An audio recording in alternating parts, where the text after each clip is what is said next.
घोड़ी पे चढ़ते हुए लोगों को क्यों मार रहे हो? कौन है वो गंदे घिनौने लोग? बताओ आप मुझे, कौन है जो स्कूलों में बच्चियों को स्कूलों में जाने से रोकते हैं आज की तारीख में? और कौन है वो लोग जो उनके खिलाफ कानूनी कार्रवाई नहीं करते, उनको बचाते हैं? कौन है वो लोग जो हाथरस की बच्ची के साथ जो और उसके परिवार के साथ जो आज हो रहा है, उसमें कौन है वो लोग जो उनको बचा रहे हैं आज भी? कौन है वो लोग जो हाथरस की बच्ची को एक घर ना मिल जाए छोटा सा, उसके परिवार को, और एक नौकरी ना मिल जाए? लाख करोड़ों रुपए खर्च कर चुके हैं वकीलों पे। ये मानसिकता दिखाई है क्या? नहीं दिखाई होगी ये मानसिकता। ये जो आज है वो तो पुराना टाइम था, उसकी भी मानसिकता अभी पूरी जिस दिन दिखा देंगे। तो इनमें से जो ईमानदार लोग हैं ना, अपने आप को जो सवर्ण कहते हैं अपने आप को, उनमें से जो ईमानदार लोग हैं खुद ही इनका सबका बाइकआउट कर देंगे। इतना विभत्स है सच। पूरे दंपत्ति ने एजुकेशन के लिए काम किया, विधवा महिलाओं के लिए काम किया, लेकिन इनका विरोध क्यों कर रहे थे ये लोग? क्योंकि वो लोग विरोध करते हैं जो इंसान नहीं है, जो विधवा व्यवस्था बनाए रखना चाहते हैं, विधवाओं को ये कहना चाहते हैं कि एक जगह इकट्ठा करके उनके बाल मूंड के, उनको कपड़े पहना के सफ़ेद बिठा दिया जाए। वो इंसान है, तो ये जब इंसान बन जाएंगे तब हम इनकी बातें करेंगे। जो ये कहते हैं कि सर वो मुंह से पैदा जो हुए हैं, भगवान स्वरूप हैं, वो बिल्कुल कहते हैं। नहीं, आप भले इंसान नहीं है वो। नहीं, कहीं से पैदा हुए हों, हाँ। मुंह से। मैं देखिए, मुझे तो जो पता है, जो थोड़ी बहुत साइंस मुझे आती है, हमारे शरीर में जो भी बाहर के जो एटमॉस्फेयर से कांटेक्ट में आने वाली चीज़ है, उसमें अगर सबसे ज़्यादा कीटाणु किसी जगह होते हैं तो वो मुंह में होते हैं। मुझे तो ये पता है सबसे ज़्यादा। वो तो मानते हैं ना, मुंह से पैदा अरे हुए मैं क्या कह रहा हूँ, मैं तो आपको साइंस हैं। बता, आप पैरों से पैदा हुए हैं। मैं क्या कह रहा हूँ, जो मुंह के अंदर सबसे ज़्यादा कीटाणु होते हैं, जो जितने भी नुकसान देने वाले पैरासाइट्स और ये सब होते हैं, मुंह में होते हैं। और पैर जो होते हैं वो सबसे ताकतवर होते हैं। इंसान की पूरी जो नींव है ना, वो पैरों के ऊपर है। तो और दिमाग इनके पास होता ही नहीं है, ये मैं आपको पहले बता चुका हूँ। तो क्या इतिहास से डरते हैं ये लोग, अपने इतिहास से? ये सच से डरते हैं। सच से बेईमान व्यक्ति हमेशा डरेगा, सच से धोखेबाज व्यक्ति हमेशा डरेगा। अब आप मोदी जी की किसी दिन इंची टेप लेकर छाती नापने पहुंच जाओ तो नापने देंगे आपको वो? फिर आप बताओगे 56 की नहीं है। अनुराग कश्यप कह रहे हैं कि ब्राह्मणों ने पढ़ने से रोका, आगे बढ़ने से रोका है। रोक रहे हैं या रोका है, पास्ट टेंस नहीं, अभी भी। हाँ, रोक रहे हैं। हाँ, अभी भी आज भी हर जगह घोड़ी चढ़ने से रोक रहे हैं। मतलब साइकिल, मैं अपने पैसे की साइकिल ला रहा हूँ, मैं अपनी घोड़ी ला रहा हूँ, मैं अपने पैसे दे रहा हूँ। मैं अब घोड़ी पे चढ़ के किसी भी और से ज़्यादा मतलब सुंदर लगूंगा, तो अब मेरी तो कोई गलती नहीं है ना इसमें। गलती तो उसकी है जिसको ये लग रहा है कि यार अब ये भी घोड़ी पे चढ़ के ये तो ऐसा लग रहा है और हम ऐसे लगते हैं, तो उसकी गलती है ना। तो ये जो कॉम्प्लेक्स है, किस में है?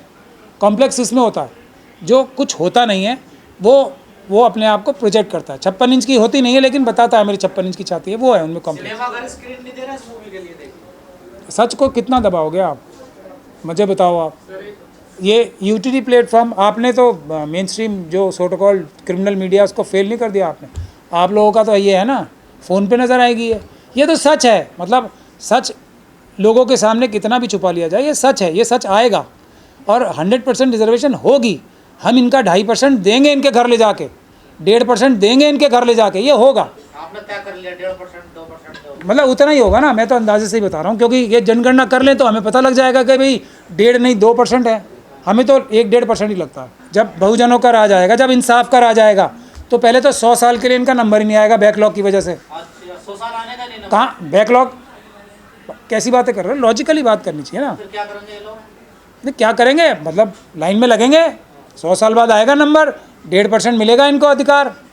इसमें क्या मतलब, हम लोगों ने तो हमने तो मतलब एक फिल्म आई थी, एक मिनट, एक फिल्म आई थी एक, वो उसमें सुनील कुमार था, मैं पुरानी थी ना, सुनील दत्त था शायद उसमें कहा था क्या कि वो, हमने तो मौत का 36 घंटे इंतज़ार किया, तुम जिंदगी का नहीं कर सकते। तो हज़ारों साल तक आपने इंतज़ार किया है, 100 साल तक नहीं कर सकते आप? कैसी बात है, कौन सा न्याय है, कौन सी? सर, पूरे दंपति जब काम कर रहे थे विधवा महिलाओं के लिए, बच्चों के लिए, एजुकेशन के लिए, तो उनके घर पे जो है हमला किया जाता था, गोबर फेंका जाता था। मतलब आप उनसे ये उम्मीद करो कि फिर आप लोग उनको कहाँ पे, मतलब अगर कंपटीशन असली वाला शुरू हो जाए, दोनों को बराबर खड़ा करके दौड़ शुरू कराए, तो वो तो 5 मीटर जा पाएंगे, आप 100 मीटर चले जाओगे। ये प्रॉब्लम है। जब तक आप इस बात को नहीं अप्रिशिएट करोगे, आप सच्चाई कभी समझ ही नहीं सकते। इसीलिए गोबर फेंका जा रहा था तब से, कश्मीर फाइल, केरला स्टोरी जैसी फिल्मों को प्रमोशन किया जाता सरकार के द्वारा, टैक्स क्योंकि दिया वो जाता, लेकिन आपके फिल्म को रोका जा रहा है। क्योंकि वो आपको अभी आप 100 मीटर पीछे से भाग रहे हो ना, आपको 150 मीटर पीछे करते हैं वो रेस में। उन सब चीज़ों से ये होता है, आपके चेहरे पे, दुनिया के चेहरे पे पर्दा और गहरा होता है। जो देशभक्त बनता है, मैं आपको ये कह रहा हूँ, जो ईमानदार बनते हैं मनुवादी मानसिकता के लोग, उनसे बड़ा धोखेबाज और मक्कार है ही नहीं कोई। ईमानदार हो ही नहीं सकते ना, बाय डिफ़ॉल्ट नहीं हो सकते। हर कम्युनिटी में 1-2%, 10% तो ईमानदार होते ही हैं बाय डिफ़ॉल्ट। ईमानदार नहीं होते, नहीं हो सकते। मनुवादी मानसिकता कभी ईमानदार हो ही नहीं सकती। जो ये अभी आप बता रहे थे ना, कोई कहीं से पैदा हुआ है, कोई कहीं से पैदा हुआ है। कुछ लोग पैदा ही ऐश करने के लिए हुए हैं और बाकी सब लोग पैदा ही उनकी सेवा करने के लिए हुए हैं। ये ईमानदारी है?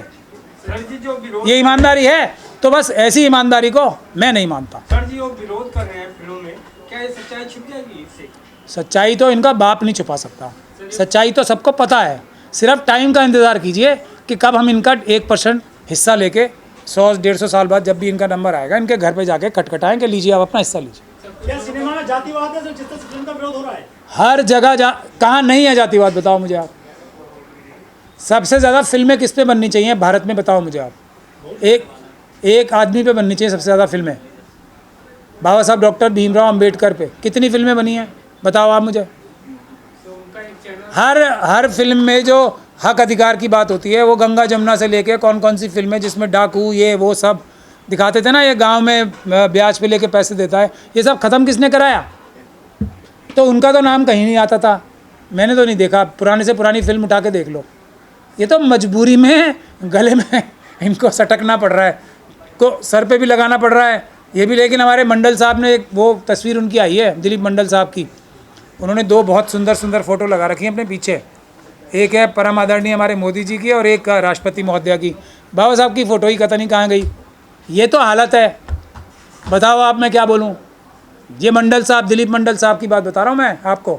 बढ़िया से ऑफिस में बैठे हैं वो अकेले, और पीछे 2 फोटो नज़र आ रही हैं। मैं देख के मुझे शौक़ लगा, मतलब कितना मुंह दिखाने के लिए ही सही, जो जिसकी वजह से आपने इतना अपने आप को चमकाया या झूठे ही सही, उसका कम से कम एक छोटा ही फ़ोटो लगा लेते, अपने दिल पे लगा लेते। अरे सर, फोटो लगा दिया अखिलेश यादव की, बाबा साहब के साथ माथा चेहरा चिपका दिया है। अब उनका मुकाबला करने के लिए अखिलेश यादव जी को मेरे ख्याल से अभी बहुत ज़्यादा मेहनत करनी पड़ेगी, लेकिन ठीक है, उनको अपने ऊपर लगाते तो ज़्यादा अच्छा था। हम सब लोग उनके रास्ते पे चल के, उनके द्वारा दिखाए गए जो बुनियादी बातें हैं ना, सच्चाई, इंसाफ, बराबरी, बंधुता, इज़्ज़त, उसको हासिल करने के लिए हम उन्हें अपने नज़रों के सामने रखें तो ज़्यादा बेहतर है। उनकी बराबरी करने की चेष्टा मेरे ख्याल से करना बेकार है। उनकी बराबरी करने की चेष्टा या ऐसा मिथ्या भी क्रिएट करना सेल्फ डिफीटिंग है। अखिलेश यादव जी को इससे नुकसान होगा। तो मैं तो उनका क्योंकि हितैषी हूँ, उनको बाबा साहब से सीखना चाहिए। उनकी बराबरी करने की कोशिश किसी को भी ना करनी चाहिए, ना उनको इजाज़त देनी चाहिए। मुझे नहीं लगता उन्होंने खुद ये काम किया, कोई उन्हें शायद एक उनको फोटो भेंट की गई थी, तो उनको मेरे ख्याल से उन्होंने टोका भी होगा उन्हें प्राइवेटली। तो ये माना ना, हाँ, ये गलती है ही, गलती है और इसे मानना चाहिए। वो तरक्की करेंगे, बाबा साहब को हम देख के सीखते हैं। उनकी बराबरी नहीं कर सकते, क्योंकि एक तो कर ही नहीं सकते, क्योंकि वो फिर वही 100 मीटर पीछे से आए थे। हम लोगों को भी फिर देखिए, हमें 100 मीटर को पीछे से चल के नहीं आना पड़ा किसी को, तो हम लोग उनकी बराबरी नहीं कर सकते। कोशिश कर सकते हैं कि हम उनके पैरामीटर्स पे, उनके दिखाए हुए जो गोल्स जो उन्होंने सेट किए हैं, उसको पूरा करने की कोशिश करें। यहाँ तो बहुत सारे महापुरुष दलाई सिंह यादव हैं, नहीं हैं, वो भी महापुरुष थे, मैं मना नहीं कर रहा, लेकिन बाबा साहब का खेला है क्या उन्होंने? वो एक गालिब का शेर है, वो है ना, यूँ तो दुनिया में सुखनवर बहुत अच्छे, लेकिन कहते हैं कि गालिब का अंदाज़े बयान हो। उसी तरीके का महापुरुष बहुत है, लेकिन पिछले जो 100-200 साल में बाबा साहब की बात ही कुछ और नहीं। सच देखिए, अभी दिन है तो सूरज है। अब सूरज से अगर किसी को परेशानी है तो वो परेशानी रहेगी ना, उसका कोई इलाज ही नहीं है दुनिया में। सच से अगर किसी को परेशानी होती है तो उसका कोई इलाज मेरे ख्याल से तो अभी तक दुनिया में बना नहीं है। मिथ्या के तौर पे सच को आप कपड़ा ढाक के छुपा के बोलते रहो कुछ भी, कि गौतम बुद्ध नहीं थे, ये कुछ और थे, ये बुद्ध विहार नहीं कुछ और है, तो आप बोलते रहो, कितना बोलते रहो, उससे फ़र्क नहीं पड़ता ना। भूमि में सच दिखाया गया, झूठ दिखाया गया होता तो पहले तो जो मनुवादी मानसिकता का सेंसर बोर्ड इतना लंबा चौड़ा और पूरी हमारी मिनिस्ट्री है वो निकलने देती। 100% यकीन है इसमें पूरा सच नहीं दिखाया गया होगा अभी भी। पूरा सच तो इतना विभत्स है, ये अपर कास्ट इतना विभत्स है कि लोग खुद एक दूसरे का बाइकआउट करना शुरू कर देंगे। इतना विभत्स है असली सच तो। फिल्म जो है जातिवाद को बढ़ावा देती है, इस पर क्या कहेंगे? नहीं, जातिवाद में मुझे आज तक ये समझ में नहीं आया बुराई क्या है।